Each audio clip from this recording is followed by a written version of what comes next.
स्वच्छता मिशन सिंधुदुर्ग यांच्यामार्फत आज नांदगाव तिठा आठवडा बाजारा दिवशी स्वच्छता मोहीम राबविण्यात आली। या स्वच्छता मोहिमेत सर्वांनी सहभाग घेत स्वच्छता केली। त्याचप्रमाणे सर्व नागरिकांना, व्यावसायिकांना इतरत्र कचरा न टाकता कचरा पेटीतच कचरा टाकावा असा संदेश या पत्रकाच्या माध्यमातून सर्वांना दिलेला आहे। या मोहिमेत सर्व स्तरातून नागरिक मोठ्या संख्येने सहभागी झाले होते।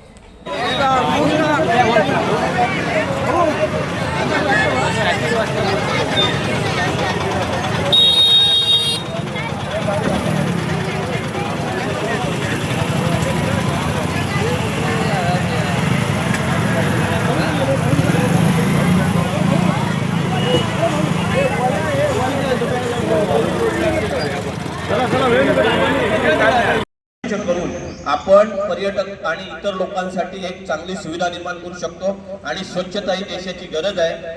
आणि म्हणून आमचं स्लोगन आहे की 1 तास स्वच्छतेसाठी आणि 1 तास देशसेवेसाठी। आपण आपलं कुटुंब सांभाळता ज्यामुळे आपलं कुटुंब सुरक्षित आहे त्या देशाची सेवा करण्यासाठी।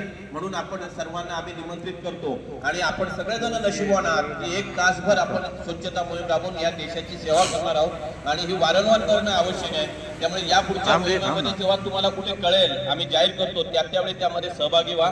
या मोहिमेमध्ये आम्हाला सरपंच माननीय रविराज मोरजकर साहेब यांनी खूप चांगलं सहकार्य केलं। पहिल्या दिवसापासून आम्हाला संपूर्ण प्रोत्साहन दिलं आणि आमच्या त्या नांदगावच्या एका मोहिमेमध्ये सुद्धा इथले सरपंच सहभागी झाले होते। आमचे मित्र माजी सभापती नागेश मोरिये साहेब हेही स्वतःहून काल मला फोन केला की तुमचं असं काहीतरी आहे, मी सकाळी येतो। तुमचं नांदगाव गावामध्ये प्रथम स्वागत करतो।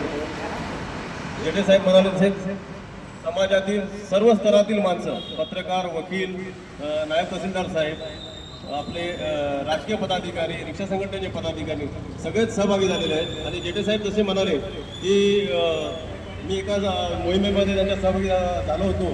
नांदगाव रोड रेल्वे स्टेशनच्या इथे स्वच्छता मोहीम राबवण्यात आली होती आणि तिथे मी त्यांच्या या कामामध्ये सहभागी झालो होतो।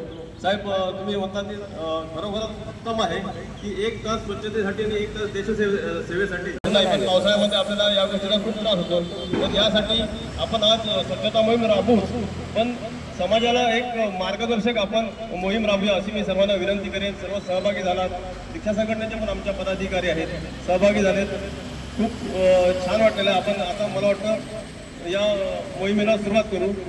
आपण इथे आलात त्याबद्दल पुन्हा एकदा सर्वांचे धन्यवाद मानतो आणि इथे संतोष यांच्या